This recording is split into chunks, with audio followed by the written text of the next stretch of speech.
Selamat pagi anak-anak. Baiklah, selamat bertemu kembali di hari ini. Kita akan memulai pelajaran kita, yaitu pada hari ini pelajaran kita khususnya masih tentang tema 1, indahnya kebersamaan dengan subtema keberagaman budaya bangsaku. Dan pada pagi hari ini Ibu akan memberikan penjelasan singkat tentang materi yang akan kita pelajari, yaitu tentang materi gagasan pokok dan gagasan pendukung.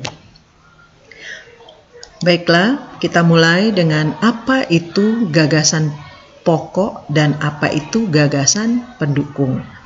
Dalam suatu teks terdiri atas beberapa paragraf, dan di setiap paragraf memiliki gagasan pokok dan gagasan pendukung. Gagasan pokok itu adalah topik yang dibahas pada suatu teks. Sementara gagasan pendukung adalah uraian atau informasi tambahan pada suatu teks yang terletak pada kalimat-kalimat penjelas. Jadi dalam satu teks, di dalamnya pasti ada gagasan pokok dan ada gagasan pendukung. Sekali lagi, gagasan pokok itu adalah topik yang dibahas pada suatu teks. Sementara gagasan pendukung itu adalah uraian atau informasi tambahan pada suatu teks yang terletak pada kalimat penjelas. Ya, paham? Kemudian, gagasan pokok dan gagasan pendukung disampaikan secara tersurat maupun tersirat. Nah, secara tersurat, jadi gagasan pokok dapat ditemukan pada kalimat utama. Secara tersurat, gagasan pokok itu terdapat atau dapat ditemukan pada kalimat utama yang terletak di bagian awal atau bagian akhir ataupun di awal dan di akhir paragraf. Sementara secara tersirat, gagasan pokok dapat ditemukan dengan cara kita membaca seluruh kalimat pada paragraf. Jadi secara tersirat kita akan baca dulu keseluruhan paragraf itu atau kalimat itu, maka kita akan menemukan gagasan pokok yang tersirat. Nah, anak-anak sekalian, untuk menentukan gagasan pokok dan gagasan pendukung pada suatu teks, maka hal-hal yang harus kamu lakukan adalah pertama, bacalah teks dengan seksama, dengan teliti ya. Kemudian cermati kalimat pertama hingga kalimat terakhir pada setiap paragraf. Dan yang ketiga, temukan kalimat utama dan kalimat penjelas dalam suatu paragraf. Nah, 3 hal inilah yang harus kalian perhatikan untuk menentukan gagasan pokok dan gagasan pendukung dalam sebuah teks. Sekali lagi, bacalah dengan teliti teks tersebut dengan seksama. Kemudian yang kedua, cermati kalimat pertama hingga kalimat terakhir pada setiap paragraf. Dan yang ketiga, tentukan kalimat utama dan kalimat penjelas dalam suatu paragraf. Paham ya anak-anak? Oke, kita lanjutkan.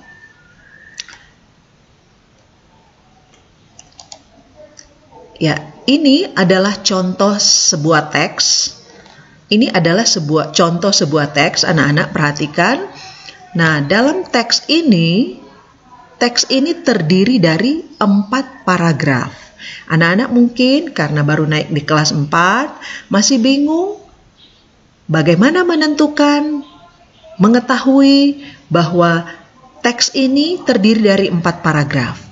Ya, ini sangat mudah untuk menentukan paragraf dalam sebuah teks, yaitu ditandai dengan awal kalimat dalam sebuah paragraf biasanya ditulis dengan agak masuk ke dalam. Ya, seperti ini. Anak-anak bisa lihat penulisannya agak masuk ke dalam. Nah, ini paragraf pertama sampai kalimat. Dalam satu paragraf bisa terdiri dari beberapa kalimat sampai di akhir. Ini paragraf yang pertama. Kemudian kita perhatikan lagi ada penulisan awal kalimat masuk ke dalam ini. Ya, anak-anak perhatikan. Ini paragraf kedua sampai di sini. Kemudian ini ada lagi. Berarti ini adalah paragraf ketiga dan dia berakhir di sini. Nah, selanjutnya kita lihat di bawahnya masih ada lagi penulisan awal kalimat agak masuk ke dalam ini. Ini adalah paragraf yang keempat. Jadi teks atau bacaan ini terdiri dari empat paragraf. Paham ya? Anak-anak bisa menentukan berapa paragraf dari sebuah teks atau wacana ya. Kemudian Ibu akan memberikan contoh bagaimana kita akan menentukan gagasan pokok dalam satu paragraf. Ini contoh, Ibu kasih contoh bacaan. Ada satu paragraf, ini bacaan atau teks atau wacana terdiri dari satu paragraf. Kalian lihat ini penulisannya agak masuk ke dalam kalau dia satu paragraf. Nah, satu paragraf ini judulnya adalah tentang batik. Batik merupakan kain tradisional Indonesia. Kain batik dihasilkan dengan cara dilukis atau dicetak menggunakan malam atau lilin yang dipanaskan.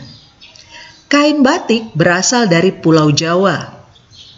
Seiring berkembangnya waktu, batik tidak hanya ada di Pulau Jawa. Beberapa daerah di luar Pulau Jawa juga menggunakan batik sebagai pakaian tradisional, misalnya batik Bali. Nah, anak-anak sekalian, dari contoh paragraf ini, satu paragraf ini kita teliti bersama-sama. Satu paragraf ini terdiri dari berapa kalimat? Perhatikan, batik merupakan kain tradisional Indonesia, satu kalimat, ya. Lanjut, kain batik dihasilkan dengan cara dilukis atau dicetak menggunakan malam. Malam itu lilin yang dipanaskan. Itu kalimat yang kedua dalam paragraf ini. Berikut, kain batik berasal dari Pulau Jawa, Kalimat ketiga. Berikut selanjutnya, seiring berkembangnya waktu, batik tidak hanya ada di Pulau Jawa, Kalimat keempat. Beberapa daerah di luar Pulau Jawa juga menggunakan batik sebagai pakaian tradisional, misalnya batik Bali. Jadi anak-anakku, dalam contoh teks satu paragraf ini ternyata setelah kita lihat, kita teliti, amati bersama, terdiri dari 5 kalimat. Nah, sekarang bagaimana menentukan gagasan pokok dan gagasan pendukung dari satu teks satu paragraf ini? Ya, ini contoh teksnya, kita akan tentukan. Langkah selanjutnya adalah apa?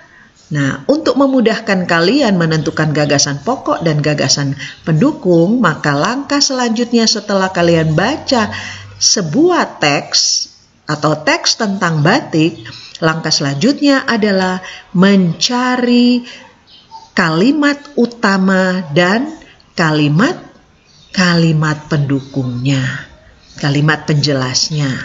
Coba kalian perhatikan. Dari bacaan tadi, maka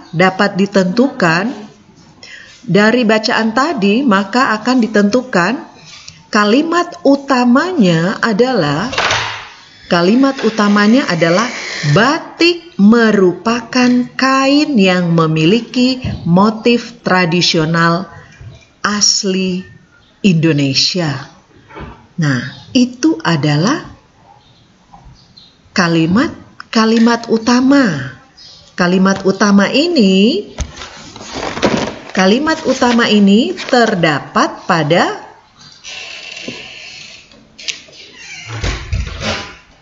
yang tadi kita lihat. Nah, maaf. Batik merupakan kain tradisional Indonesia. Ya.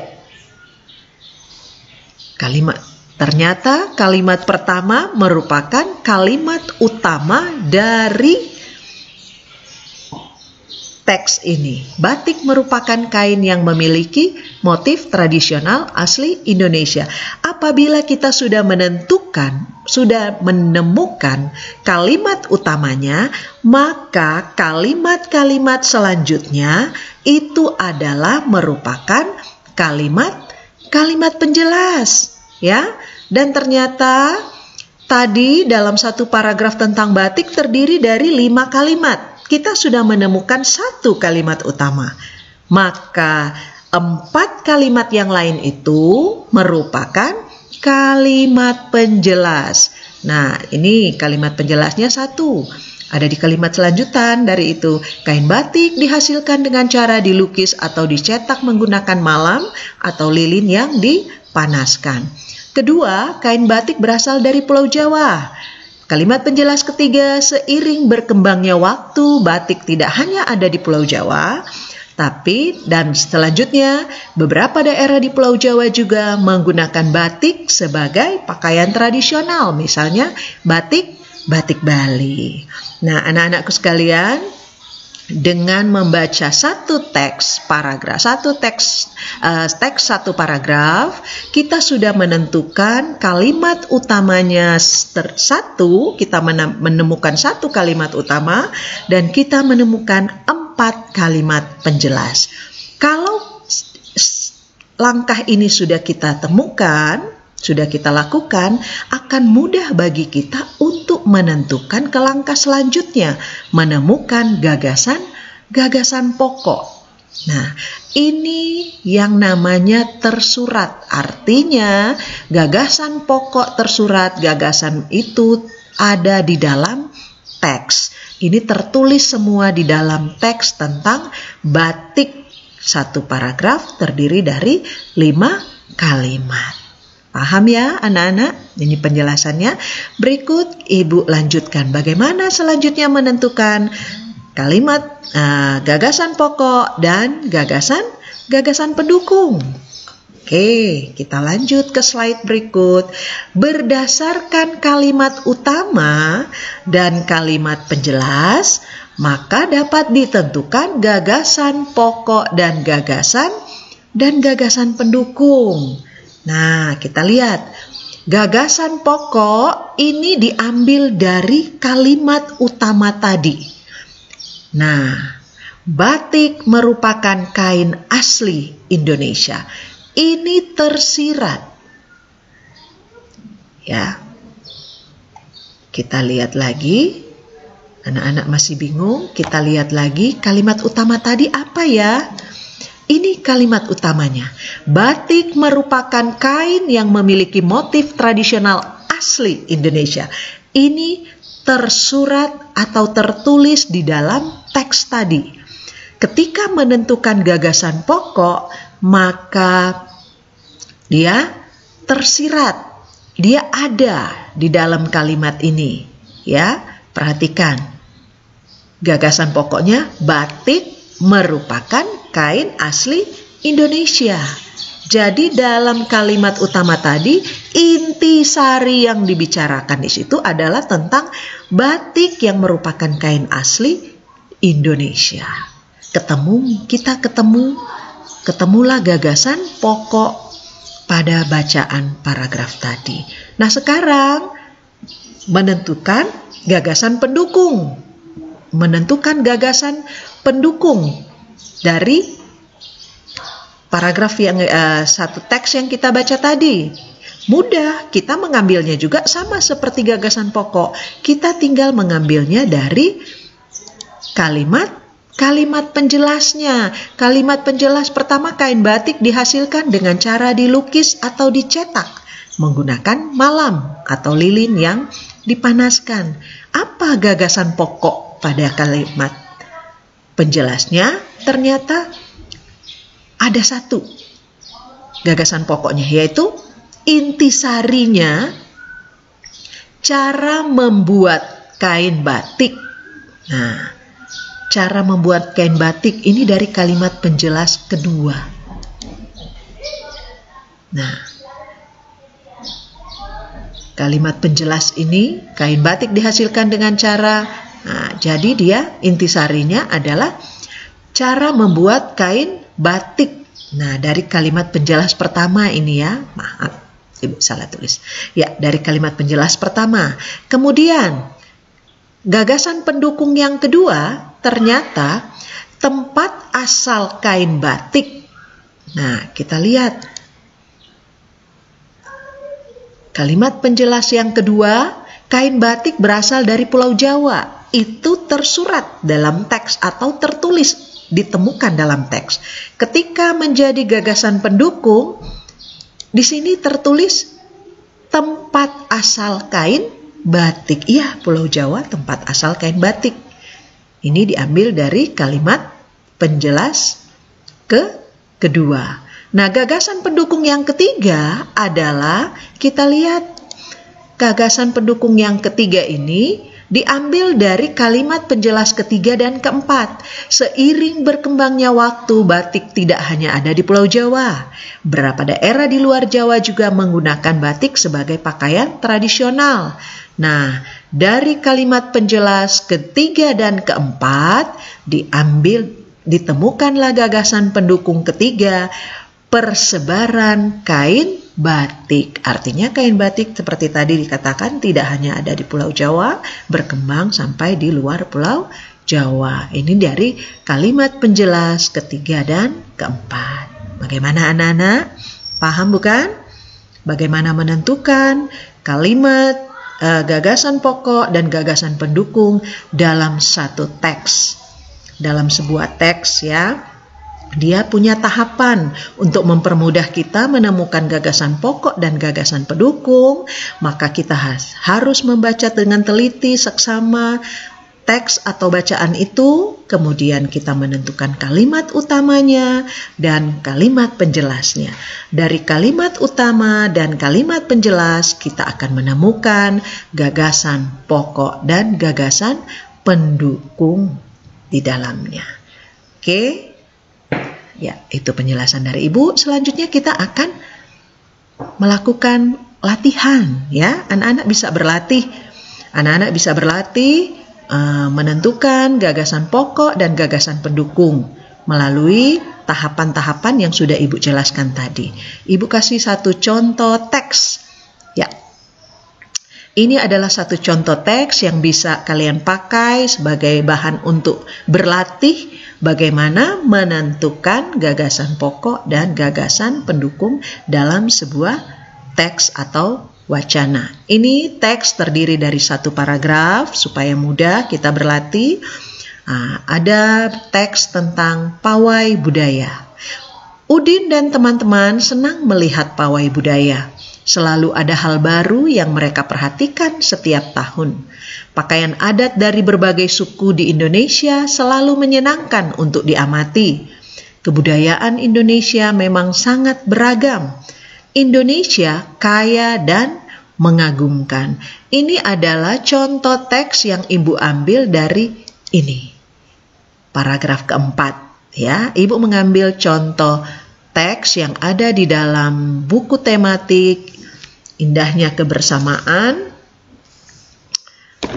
Kemudian pada paragrafnya yang keempat, kalian bisa berlatih. Anak-anakku, perhatikan baik-baik. Ini adalah soal atau teks untuk kita berlatih menemukan dan menentukan gagasan pokok dan gagasan pendukung. Ini, kemudian ini adalah latihannya, soal gunakan teks pawai budaya untuk mencari kalimat utama. Ya, untuk mencari kalimat utama pada teks pawai budaya. Kemudian B, mencari kalimat penjelasnya.